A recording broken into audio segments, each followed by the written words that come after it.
Have a chat with one of those scientists who advises the government on the SAGE committee, John Edmunds. Welcome back to the show, John. Could I ask you whether we yet have data, sufficient knowledge to know if we reopen schools on March the 8th, whether that would increase the rate of transmission of the virus back above that famous 1 number, whether it would start to take off again? We're not absolutely certain. It looks as if it would be touch and go. So if we opened up schools, I think that the reproduction number would get close to 1 and possibly exceed 1. If we opened them completely, if we opened secondary schools and primary schools both at the same time, I suspect we'd be lucky to keep the reproduction number below 1. So your advice at this stage would be the Prime Minister phase the return and see how it goes?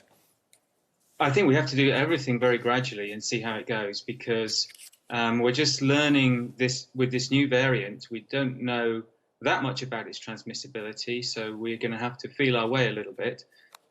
So I think that we have to do things gradually, steadily, evaluate, and then look to the next phase if we can. I mean, I've been looking today, actually, at the rate of growth of the Kent mutation, and it took 2 or 3 months for it to really then surge through the population. We're seeing with this Bristol mutation numbers that were sort of there for the Kent mutation in October. So I presume you would say that means we've got to be very, very cautious in how we reopen. Yeah, very, yes. I don't know whether the Bristol variant is any more transmissible than the Kent variant. I suspect it isn't.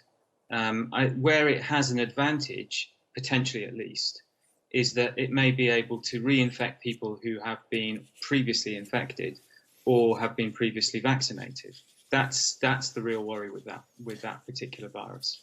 And so do you have a sense at the moment of over what kind of timescale it would be prudent to phase a return to normal? It's to do with how fast you vaccinate people. So that's really the rate limiting factor. So the faster we vaccinate the high-risk groups, the better. So the quicker we can ease up. And eventually then we're going to switch to vaccinating lower-risk groups, adults, working-age adults, and hopefully children. And then we will really have an impact on transmission. At the moment, we're vaccinating the elderly, who don't play a great role in transmission. They tend to be at the end of transmission chains. They're not in the middle of them. Ministers stress that vaccination massively reduces the risk of severe disease and therefore hospitalisation. And therefore, getting those top 9 groups, everybody over 60 vaccinated, should take the pressure off the health service. If at that point you just let the virus rip through the rest of the population, as it were, and it was broadly just a question of moderate disease at that point, would that be a bad thing?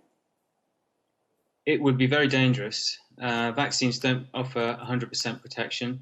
At the moment, of course, most people have just had the single dose, and so they're not fully protected. They haven't reached their maximum level of protection.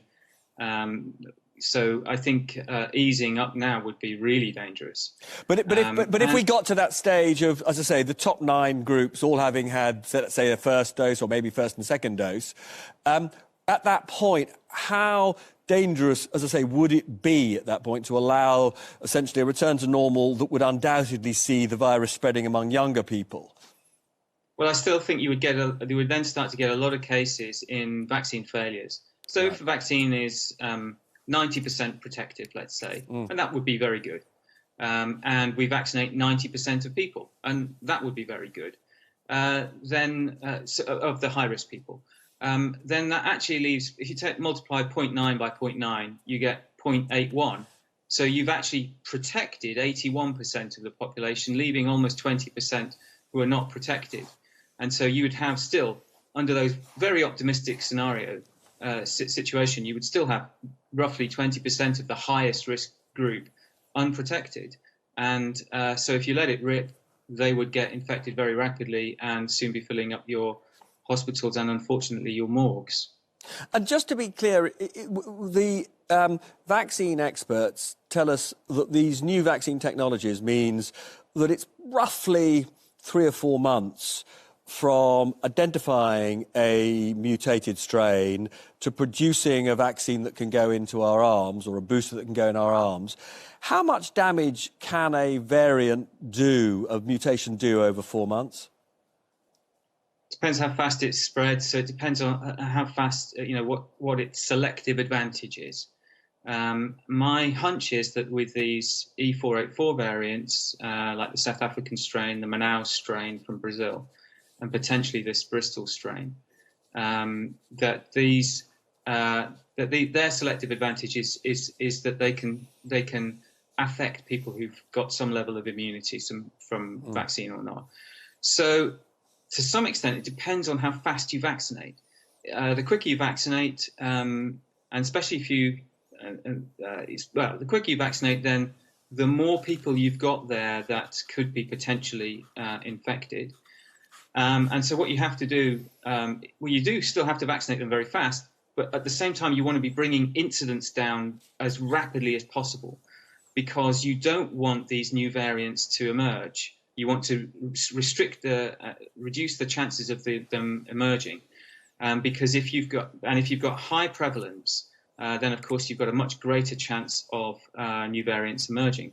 So what we have to do now is bring the numbers of cases right down to stop these new variants emerging. We have to keep our borders pretty tight to stop them coming in from outside, and we have to vaccinate as fast as we possibly can. So those are the 3 things we've got to do.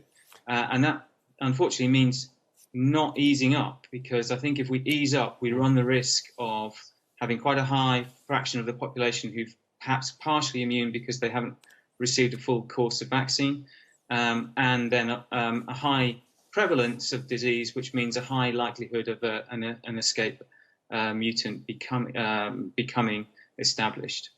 And so we haven't got much time, but just very briefly, do you understand why the government, therefore, is very cautious about either domestic or foreign holidays at the moment? Is your view that it would be reckless to allow certainly foreign holidays this year? Yes, I think we do have to keep our borders pretty tight at the moment. Nobody likes this, but we've identified these significant new variants that are out there, and we need to be able to arm ourselves against them. And we don't have new vaccines that could potentially arm ourselves against these new variants yet. I know the companies are working very hard on developing new vaccines in order to protect against these potential new variants that might affect us. So I do think we need to be very cautious at the moment about travel abroad, unfortunately. And then final quick one. Quite a lot of your colleagues say to me they think there is a very strong argument that in terms of our social gatherings, this rule of 6, that we shouldn't see more than 5 other people, certainly indoors, that should remain, well, probably till the end of the year, maybe longer. What do you feel about that? Yes, I think we're going to have to be under some restrictions for some time. Again, it depends on the rapidity of the vaccine rollout. If you think about what the government have said, their ambition is to offer all adults a vaccine dose by September, I think. But the second dose is being offered, certainly for the AstraZeneca. It looks like it's better to give it after about 3 months. So we would be getting our second dose.